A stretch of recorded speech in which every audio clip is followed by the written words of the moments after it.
Bruno Caetano, São Gonçalo, Rio de Janeiro.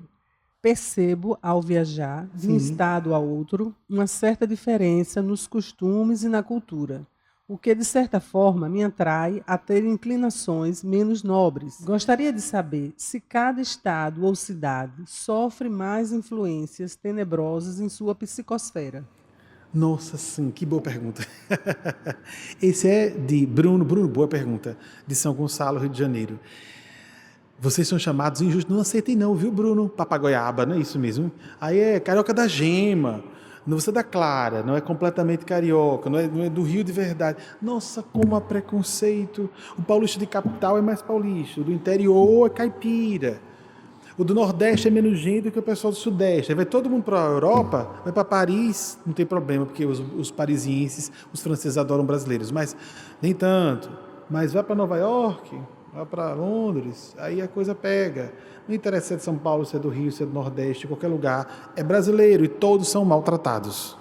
São a prioristicamente vistos como pessoas dadas a furtos, a malandragens. Não é triste, gente? Há maiores influências, nós sofremos maiores influências de essa ou aquela tendência espiritual do bem ou do mal. Vou dar um exemplo sobre São Paulo, que acabamos de citar. São Paulo recebe uma influência positiva muito boa de uma cultura, eu sei que é exacerbada, mas voltada para o trabalho.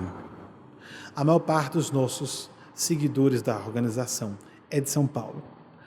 Não é só pelo tamanho, não é só pelo tamanho, existe uma sintonia, foco no trabalho. Chico Xavier uma vez disse, uma vez ele estava na casa de Nena Galves, uma amiga irmã dele mesmo, tem muita gente que diz que é amigo de Chico, fui amigo, ouvi pessoalmente, blá blá blá blá blá, tem uma foto com o Chico e prova o quê? Não prova nada.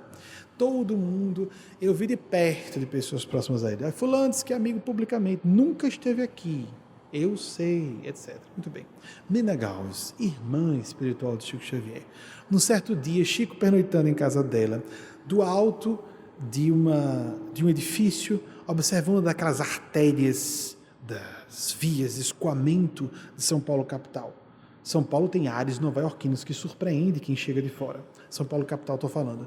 Então Chico, observando isso, disse: o paulista trabalha tanto, e aí falando também do paulistano em particular, trabalha tanto que não tem tempo para ficar obsediado. Olhem que interessante, amigos. Chico foi simplista, exagerou. Não, ele apresentou um princípio. É claro que uma pessoa trabalhando pode estar no trabalho pelo foco exagerado, obsidiada. Querendo dizer, fora do foco. Não dá atenção à família, não dá atenção ao seu coração, sua consciência, suas preces. Mas se há uma coisa que protege as pessoas de influências tenebrosas, é se dedicar ao trabalho pelo bem comum. E principalmente se a pessoa está satisfeita em ser útil. Eu agradeço ao rapaz que provocou esse assunto. Há estados mais abertos. Por exemplo, um certo dia, em 1993, isso foi em 93 mesmo, eu estava fazendo um trânsito por via terrestre entre um estado e outro. E me aproximei de uma certa capital, de um certo país do Brasil, de uma certa capital, de um estado brasileiro, aqui do Brasil então, daqui do Brasil. Não somos dóceis, o brasileiro cordato, somos cordatos, então. Estava aproximando de uma certa capital e eu comecei a ficar, eu estava conversando com os espíritos e comecei a perder a sintonia. O que eu ouvi? E a personalidade masculina do plano do bem que conversava comigo era um médium despreparado em relação ao que eu sou hoje. Já se passou um quarto de século, foi há 25 anos isso. E ele disse num tom profético, ele fez uma pausa para dar um impacto, né? É, meu filho, nos aproximamos da psicosfera de tal cidade. Indolência, violência e concupiscência. E parou de falar comigo que ele não conseguia, eu não conseguia mais. Falha minha como médium, por isso que eu disse que era um médium iniciante. Mas eu não tinha mais ajuda da psicosfera de onde eu vinha. Para onde eu estava indo, o desequilíbrio era geral.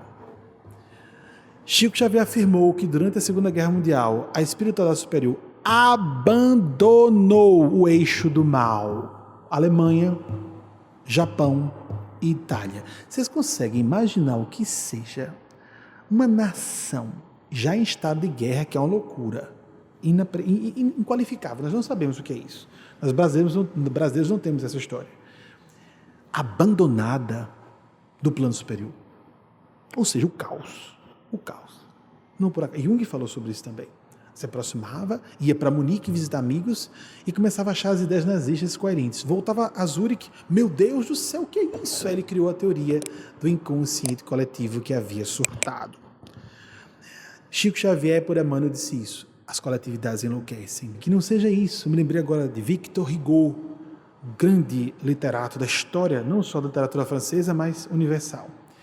Ele é autor de Os Miseráveis, que já foi transformado em filme não sei quantas vezes. Eu me lembro que acompanhou nos anos 80, uma recente com Hugh Jackman foi lançada, etc. Mas transformada em peça de teatro, na Broadway, etc. Uma grande peça da literatura francesa. Victor Hugo, que viveu entre 1802 e 1885, disse: nada pode deter uma ideia quando chegou a sua hora. Cuja hora chegou, pode-se dizer assim também. Ele falava sobre uma ideia espiritual, uma ideia evolutiva. E quando é o momento da decadência? Também. Que é uma involução aparente. Alguém tem dúvidas que a Alemanha dos anos 20 parecia mais organizada que a Alemanha do meião da Segunda Guerra, ou logo depois, destroçada em ruínas depois da Segunda Guerra? Mas ela havia melhorado, porque tinha atravessado aquele período de declive organizacional para voltar fortalecida. Nós vivemos numa era de tanto assunto sério para pensar. Prestemos atenção, nos enxerguemos no espelho da alma.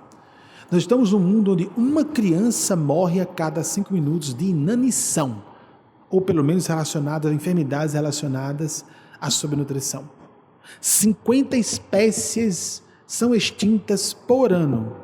85% das pessoas têm a mesma riqueza que 3 bilhões e 500 milhões de pessoas. É isso mesmo, 85 pessoas. Isso pode ser pior hoje. Tem uns 6 meses essa informação, mais ou menos. 85 pessoas. Tem a fortuna de metade da população da Terra. É medonho isso, não é, amigos? Que haja diferenças sociais, mas assim, e isso está piorando globalmente. Um colapso da economia global é prevista como certo? Não se sabe quando. Mas também a gente vive uma era, eu falei de números assustadores, deixa eu falar de números bons, para encerrar, para não ficar esse carrego no ar, né? Então, ai meu Deus, está tudo perdido. Tá não. Deus está vendo, Deus está orquestrando. Não significa que nós não vamos sofrer muito, não é? Fazemos escolhas erradas, consequências ruins. Mas estou falando em números bons. E é claro que esses números podem estar um pouquinho aproximados, eu acho exagerados, mas os primeiros não, mas os últimos exagerados. Em termos de comunicação, que é a comunicação que pode nos salvar e nos divide, que vemos em nichos de interesse, não é? Mas vai ser assim que a gente vai salvar. Informação, esclarecimento, instrução. Nós levamos 400 anos para que a imprensa fosse globalmente difundida. Só isso mesmo, a imprensa. Nós levamos apenas 50 anos como civilização para que a telefonia fixa fosse mundialmente difundida. Nós levamos apenas 7 anos para que a telefonia celular e os celulares, que não são só telefones, e os celulares alcançassem uma expressão global. E os estudiosos estão dizendo que apenas precisamos de 3 anos para que as redes sociais tomassem, como hoje tem, uma envergadura planetária. Isso pode nos salvar. É uma compensação. Vamos ver se utilizamos a parte boa. Acabei de dizer que elas nos dividem também. Mas a parte boa de todas as pessoas terem voz. E toda pessoa queira fazer o bem, cada um de vocês, cada uma e cada um de nós, tem influência todos os dias. Quantas pessoas leem nossas mensagens que publicamos? WhatsApp, Facebook, YouTube, lá vai. Quanta coisa difundida. E todas as redes sociais. Quanto nós podemos ser responsáveis, somos sempre, mas nos fazer mais atentos a esse compromisso. Com quanto e como influenciamos as pessoas, porque daremos contas disso. Excelente semana para todas e todos.